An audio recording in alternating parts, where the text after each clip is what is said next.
Welcome to the Project Vanguard Podcast, home of the community of veterans in energy, where we explore the journeys of veterans leading in energy. We're building American energy dominance through an all-of-the-above approach, where energy security is national security. And our mission is to double the amount of veterans working in the energy industry. I'm your host, Kevin Doffing. Today's guest is Jason Fabre, a retired Command Sergeant Major and now serving as the Vice President of Special Response at CenterPoint Energy. After 31 years in uniform, Jason took on a new mission, building the most resilient coastal grid in the country. He leads CenterPoint's Quick Reaction Force for the grid. That's the team that responds when hurricanes hit, infrastructure fails, or the lights go out in America's fourth largest city. In this episode, we dig into how Jason's military experience shaped his approach to crisis response, why resilience is more than a buzzword, and how drone tech, smart grid switches, and even fiberglass poles are transforming emergency preparedness. Oh, we also talk about Winter Storm Uri, veteran ERGs, and why utilities quietly lead the energy sector in military hiring. If you've ever wondered what it takes to keep power flowing when everything goes wrong, or how NCO leadership translates from the battlefield to the control room, this one's for you. Let's get into it. Jason, I really appreciate you taking the time to join us today. How are things going? They're going pretty good. We've been pretty busy the last couple months getting ready for hurricane season, and now it's here. We've implemented some new processes, and we've stood up and integrated into the ICS structure, and we've had new individuals identified to take on new roles, and we've went through a series of functional exercises, and we recently completed our full-scale exercise that was evaluated by outside entity, which we received a passing score. So we're pretty excited and ready for this storm season. And just so everybody knows, talk a little bit about you, your role, your company. So my current role, depends on where you want me to start with that, but I am the Vice President of the Special Response Team here with CenterPoint Energy. It's a newly formed part of our organization that was stood up in late January. It's really in response to some of the events that we experienced last year and even in previous years where we identified a need for a group to take on the unique challenges that come from or as a result of events that impact our customers, resulting in electric or natural gas outages. An important component or important reason for this organization was so that the normal business units that run electric and gas operations don't have to plan for these activities when they do come about. So what was obviously there's been these events, but was there an internal dialogue that didn't make this happen sooner? Or was there something that we've kind of been doing this but under three silos and now we're going to aggregate it into a quick reaction force? Yeah, I would say that we did not do it in silos, but it was consolidated within certain parts of the business. And so the traditional part of our business, the distribution operations, had to conduct their daily activities, meeting with customers, determining needs, responding to emergencies, disconnecting for non-pay, reconnecting, new customer services, customer complaints, all of that stuff they do every day, the basic blocking and tackling that has to happen as part of our operations. But then when the marathon is coming to town, right, they have to start planning for a special event, determining the areas that will be impacted. So the groups within our company had to wear multiple hats depending on what was happening. And of course, with an incoming hurricane, then we take over a lot of other activities related to the buildup, receiving of mutual assistance, planning, staging, and then executing on a large scale event. So the intent of my organization was to take on and plan for these events you have to scale up for so that the normal business team did not have to change hats during that time of need and still figure out a way to conduct the normal work activities that are necessary to meet customer expectations every day. So when you think back to your time in the military, what's the analogy here? Is this a QRF, quick reaction force thing? You just got a ton of guys and gals sleeping on their boots waiting for something to go wrong? Or are you just kind of the vanguard going in and prepping ahead of a mission and doing recon, drones, things like that? Or is it a little bit of everything? Kevin, I think using that analogy to QRF analogy would be pretty close to accurate. Is that, you have a fob, right?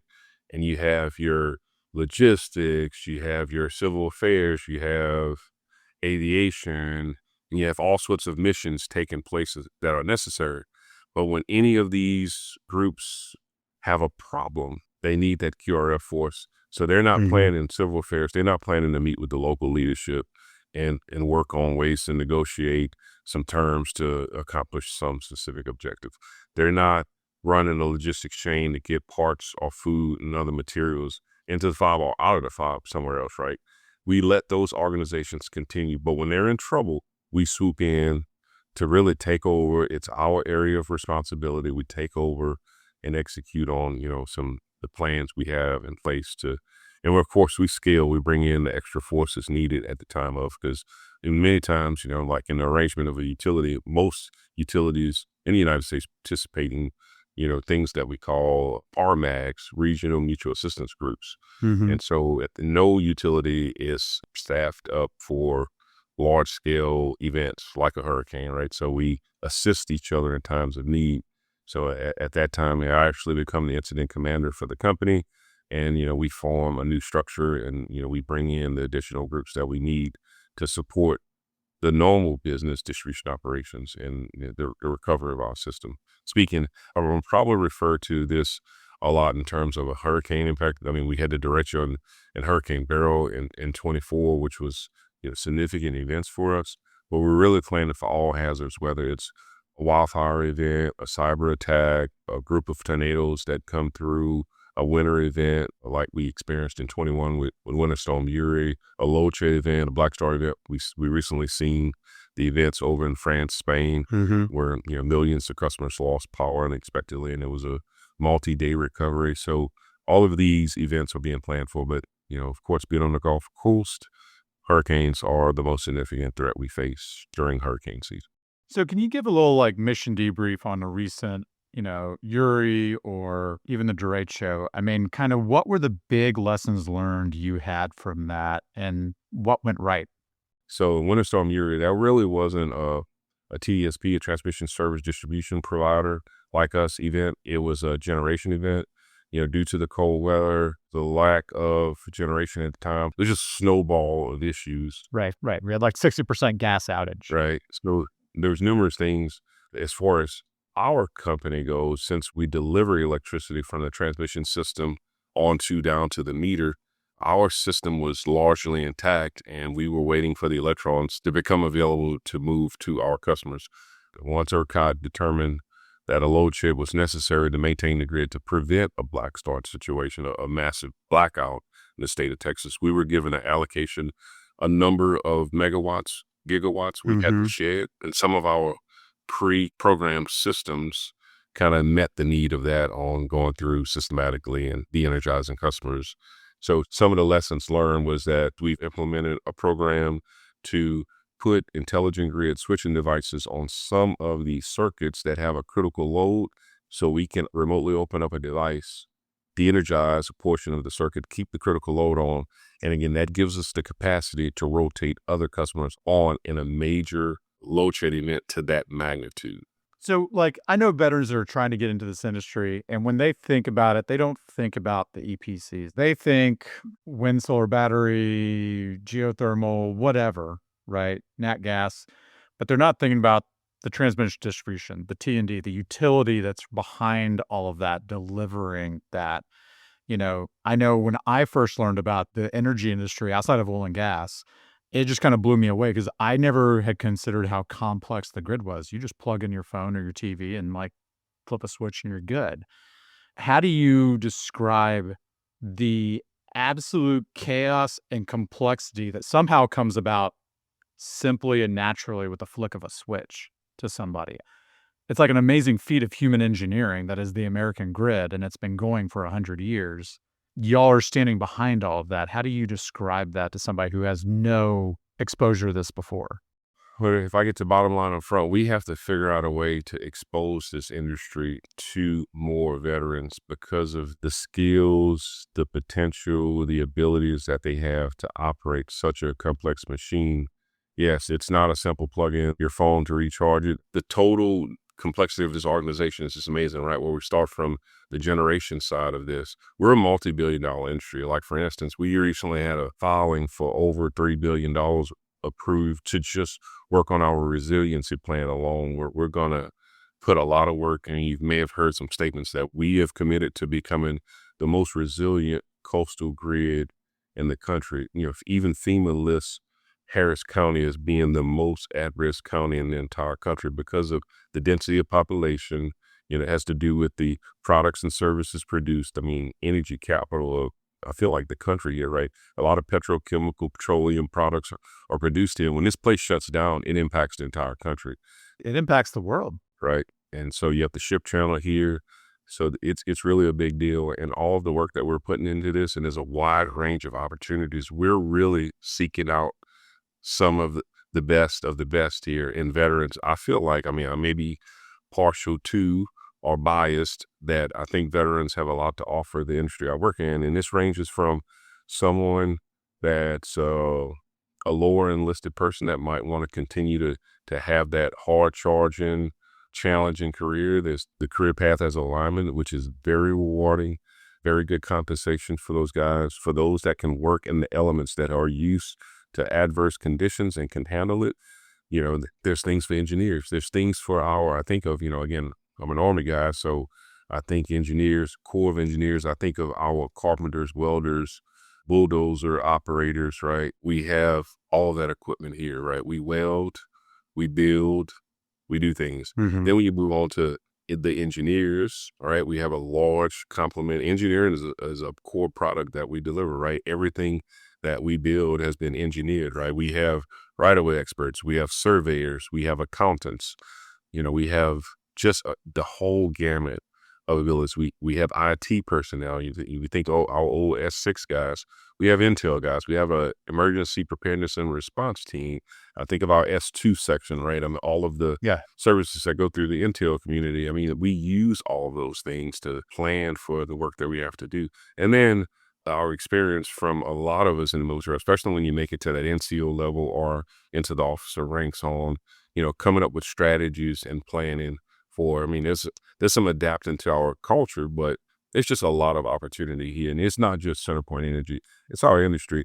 I can't even count the hundreds of billions of dollars that are necessary to work on our transmission and distribution systems in this country. And there's room at the table for a lot of us. And even if you don't work directly for the company, there's these veteran-owned businesses that can provide services to companies like us. Because, and just like, for instance, we have a plan to increase our head count on our line skills alone by over 600 positions in the next 3 to 4 years. That's a significant increase. And there's a ratio of leadership to every group, right? So even at about a 1 to 15 or 1 to 20 ratio, we're looking at 20 to 30 additional leaders from that effort along with the attrition, the retirements, and other things. So just so much opportunity. It's really a good time. So take us back to the beginning. How did you find your way into the military? Into the military, initial entry? Initial entry. Oh, wow. So, Kevin, I'm from a little town in Louisiana, right? And I don't hear it. I don't hear it at all. Not at all, right? Well, every day, twice on Sunday. So I needed the college money. I joined the Army. I started off in artillery. I did a little forward observing work, which was fun. And I came out with the intention to start college. And everything smoothed out. And I attended Southern University there in Baton Rouge, majoring in electrical engineering. And in the year 2000, I graduated with my bachelor's. And in my junior year, I did an internship with the Department of Energy. And I loved power. So go back to the DOE program. What was that like? I didn't realize the DOE did stuff like that. Yeah, so the DOE manages strategic petroleum reserve sites all over the country. And these locations are self-contained. They have their own power systems that government employees maintain, their own distribution lines, transmission lines, substations.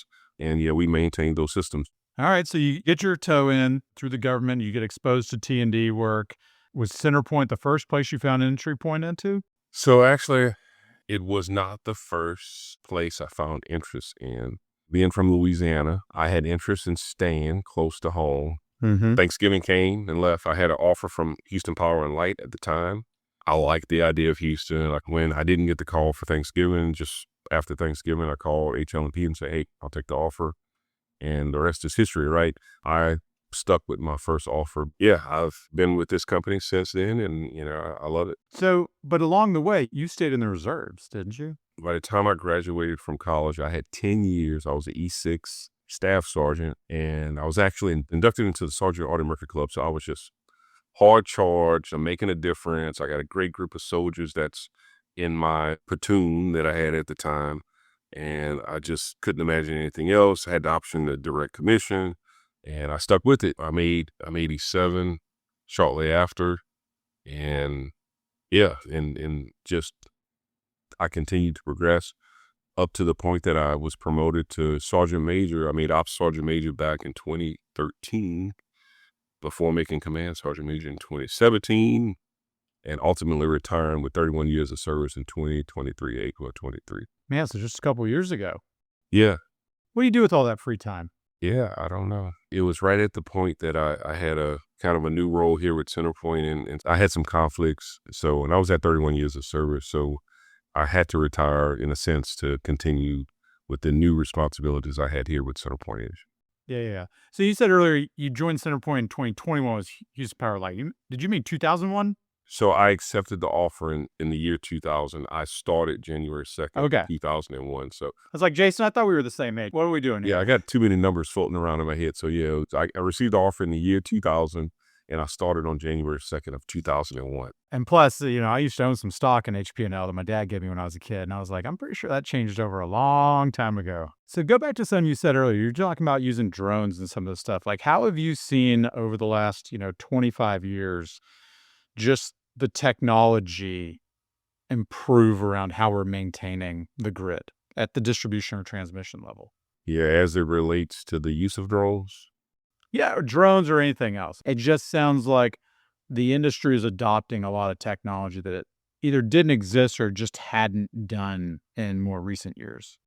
I'll put it as we have to adapt to the changes in environment, and we have to take advantage of the technology that's available. So drones are very helpful in getting visual, thermal, LiDAR, corona into areas that it's hard to get a human set of eyes. But if you don't have to put a man or a woman on a pole and you can get an idea of what's wrong, you can eliminate that part of the exposure from it and really see if there's a potentially hidden danger that you'll only see once you get up there. We also have areas that are inaccessible until the floodwaters recede. We can put a drone in an area that we cannot access with our vehicles, and now we can get an idea of what's wrong. So as soon as it's clear to do so, we can move our equipment in with the proper tools and materials to make the repair versus just beginning the assessment. It enables us to make some decisions that we may not have been able to make in previous years. So what's exciting to you that's coming down the pipe? Like, what is it that in your role, with all of this emergency response, the planning, the resiliency, like what's exciting for you that's on the horizon? Well, it's all exciting. I mean, just the word resiliency alone, the focus and intentional efforts around resiliency. We're seeing a design standard change where we're going to designing our system to be able to withstand 132 mile an hour winds. We're going to alternative materials, fiberglass and ductile iron poles. Resiliency means that when an event impacts our system, we will still have outages. But now we're going to recover quicker. Fiberglass poles would not go down as easily. So if the wire goes down, all we have to do is pick the wire back up and re-energize those facilities once those repairs are made. So, we're really taking the additional steps to prepare for and respond to, there's the other systems, the automated devices that can get us to more of a self-healing mode, devices that'll tell us, hey, I saw the problem area, right? So start at me versus starting back at the substation. Or, hey, I don't have a problem in the section I'm in, and move me to the part of the system that is healthy, right? So we can do a lot of switching remotely without having to get crews out. And then the crews are very focused on the areas that are actually a problem. So we're responding to exactly where the trouble location is quicker than we have before. Yeah. Now, I mean, there's only so much in your locus of control, right? Like the tree that hit my house during the derecho wasn't on my land, and it wasn't on my neighbor's land. It was on my neighbor's land. And when it's pine tree, fire for effect. Yes. So, Jason, one of the things I've always been impressed by is just the high density of veterans in the energy industry. Oil and gas, clean energy, they're both sitting at like 10%. But when you look at utilities, you're looking at like an average of like 20% veteran representation in the workforce. Why do you think that is? It could be stability. I really couldn't give you an exact reason why, right? It would be my opinion. But yeah, companies like us are in everyone's hometown, right? And so for some of us go home to wherever that may be, there's a utility there, right? And it's a stable place to work, usually comparable or with comparable salaries and or a standard of living where you can maintain to what you were in the military. I mean, those linemen make good money from what I've seen. A couple of my uncles are linemen down the valley. The linemen do very well. They work really hard for it. Oh, absolutely.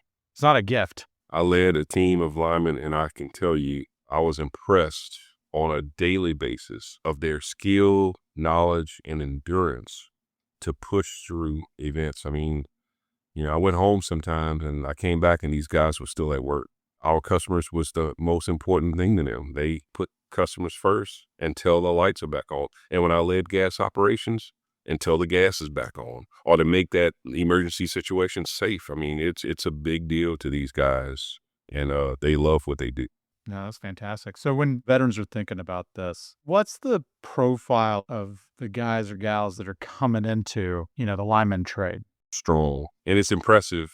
The guys and girls, we have some female linemen with the company right now, and one of our apprentice classes, I think, was in the 40% range of being veterans that come on board with us, which is extremely impressive as well. How are you able to do that? It's the nature of the market right now. We have a large group of war enlisted coming off of active duty. There's coming out the turn down of, the mission in Afghanistan. There was just a lot of departures from the military. I just think the candidate pool was there. But the big thing was that this is a job that someone that can work in adverse conditions can really handle well. Someone that knows the meaning of working hard and just being able to get that type of job done. And it's a great career path. It really helps with our ability to provide for our families. So it's a really good career path to consider. And I think one of the biggest things I've seen that helps that, I mean, like you came in at a time and were successful, on multiple fronts, a couple of job offers, but having a community to plug into, really, that's what we've tried to build with Project Vanguard. But there's other groups out there like Veterans in Energy. Can you talk a little bit about, and that's how we originally got connected, was through the Veterans in Energy group. So can you talk a little bit about what Veterans in Energy is and how is it serving the veteran community? Yeah, so just to put it as clear as I can, we're an organization committed to bringing veterans the energy field, to identifying the jobs and skills and locations that we can target to help with companies, to get energy companies like us to join and to help with this nationwide effort. I am a board member with Veterans in Energy. I've been a board member for 2 years now. I've been participating with the organization for about 4 years, and it's been really enlightening. Once upon a time, from my limited view, I've helped CenterPoint over the years with veteran recruiting. And before Veterans in Energy, before this organization, we've had Helmets to Hard Hats and other groups that we could tie into. And these are all great organizations. They'll continue to be great. But at one time when I helped with military recruiting, it was literally like, okay, let's go to this job fair. And when someone dropped off a resume and it, when you go down to experiences or skills or whatever, and you see veteran, it's like, okay, I'm going to flag that resume and I want to look at this more closely. But we were getting a random MP, or we're getting a random enlisted, and I have an artillery background, or I'm a tanker. It was all of this stuff, right? Versus being very targeted for the skills that we're looking at. Veterans in energy is to target not only the veteran with the proper skill for that position, because what do we have? We have logistics in the military, right? Well, a large part of CenterPoint's operation and of the utilities operation is logistics. We have to get materials in, we have to procure, we have to analyze, we have to make sure that piece of equipment works in the conditions we want it to. And it has to be available at the time of construction, or your right mission doesn't work, mission's a failure. So, but it goes a step further. Now we have members in Veterans in Energy with Florida Power and Light, Xterra, AP, Southern Cal, right, Con Ed. So we're all over the country, and we have veterans coming off of active duty all over the country. And when that recruiting team from that company, because we're all participating in this common organization that is focused on the right skill to come to the utility, when someone in South Carolina with potentially a recruiter from Southern Company is possibly evaluating, I mean, we know, we all get a good idea who's a good candidate just from a few minutes of conversation, right? And we know our business. We know, okay, natural gas groups, we weld, right? We have welders, and you get this CB or this Corps of Engineer guy that welds, right? And he's a good candidate, very well spoken, prepared for an interview. But then in the interview or in the conversation with the recruiter, he says, yeah, but I really want to go to Houston. So that recruiter with Southern Company will then call me or our recruiter and say, I got this great guy that wants to come to Houston. Well, so we're sharing potential resources, that we're not letting them slip through the cracks. We're saying, hey, I know someone in Houston. Let me get you connected, because our recruiting teams can't be at every one of these events. So we're doing a lot of information sharing to get that. That's one of the big things that I really appreciate that Veterans in Energy is accomplishing. Yeah, I've always been impressed. I mean, because it's just such a huge grouping of the utilities. And utilities, have a lot of veterans because they have the most veteran recruiters on staff. They're full-time veteran recruiters, and not one, multiple, right? I think NextEra has 5. So, I mean, like, getting that aggregation of high-density veteran employers together and in the same industry is so huge. And then, one place I like to or want to work with y'all is, like, we've got a Houston chapter. So when they land here, let's make sure that, whatever kind of energy they're working in, let's put them in a community of veterans that work in the energy industry. So that way, yeah, you can ask the question outside of your chain of command, like, I don't want to ask this at work, but what is a megawatt? I know I should know this, but I don't.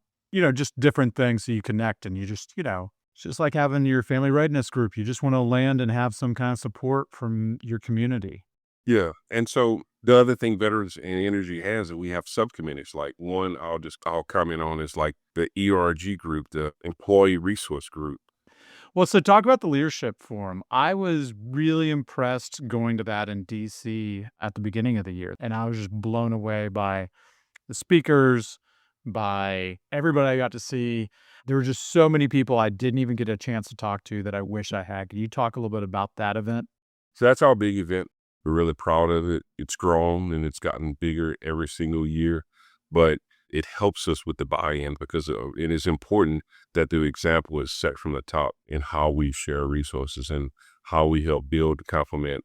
There's been so much positive that's come out of this group in that particular forum that, we see this being really key to our success. Yeah, I really want to see more oil and gas companies there, because there were so many contractors, utilities, but I want to see more oil and gas companies. I want to see more clean energy companies. I want to see just the entire life cycle of power gen represented there. So that's one big thing I want to have happen. So we've talked about a lot of different things. What is your one piece of advice for veterans looking to get into this industry right now? It's adequately preparing yourself, understanding you don't have to necessarily understand the business, but just like wanting to get into any industry, you need to do a little bit of homework, right? You need to have some understanding. You can't show up and be like, well, for an interview, and it's kind of well, who or what is CenterPoint Energy type of question that you have at the end, right? Please don't do that. Yeah. It's preparing, and it's preparing doesn't necessarily come from Googling. It's reaching out to people like me or like you and I'm more than willing to talk to any potential veteran, to anyone that may want to talk about what we do, and I can get you pointed in the right direction. We can talk about what we are, even if I can cover even topics like if you want to work for Entergy, just over to our east, or AEP kind of to our southwest. It's you just gotta have that general network. things we need to just to prepare yourself for, and again, come prepared. With we have a lot of veteran services to help you with resume building, for interview skills. I mean, you don't have to be the perfect Hollywood actor to get through an interview successfully, but you have to get through the interview being very specific, talking about a situation, the results you had, whatever task you perform, and then how you went about doing, being very descriptive. We get a lot of interviews that just talk about things at a very general, high level. Well, if that ever happens to me, I would do this, right? No, it's like Yeah. we want to hear about an experience you have where you work through that type of problem, and to be very specific. Don't tell me what you did. Tell me what you did and how that's going to be meaningful to my company in the future if you get this job. Exactly. No, and that's why we built out the Slack community that we have for Project Vanguard. So you can go in there and connect with hundreds of veterans that work in the industry nationwide. And, I always say, we can't get you a job. We're not a placement group, but we have a network that you can network and, do some peer mentoring, peer networking. We can get you a screening call, right? If you're set up and you're good for that, role at that company, we can introduce you to the right person so your resume can get to the top of the stack and get reviewed, and you'll get a call, but it's up to you from there. But that's not a bad deal to actually hear something back instead of just throwing your resume out into the black hole of the internet and never hearing anything back. I would say to have reasonable expectations too. Sometimes we get, you've coming off of duty. Look, I want to be honest, you potentially coming off of active duty, or you're a veteran, you can't expect to make, $1 million, right? Right. You're not going to be the CEO of Pepsi day one. Right. You have to have a reasonable expectation based upon the job you're potentially interviewing for and the market rate for that particular skill. Yeah. No, I think that's great advice, Jason. Well, Jason, I really appreciate you making the time today. I know you're super busy. I'm glad that there's no storms today that would have, taken you away from us, but I'm glad that it's you that's sitting there, with a calm hand on the phone when all hell breaks loose and that phone starts ringing. So I appreciate you making the time, man. Thank you. And I look forward to working with you well into the future. Absolutely, brother. I'm here for you. Thanks for tuning in to the Project Vanguard podcast. If this episode sparked something for you, share it with someone who's ready to think differently, whether it's about an all-the-above energy approach, how energy security is national security, or the veteran workforce in our industry. If you believe what we're building, a quick review goes a long way. You can do that wherever you get your podcasts. And until next time, keep up the fire.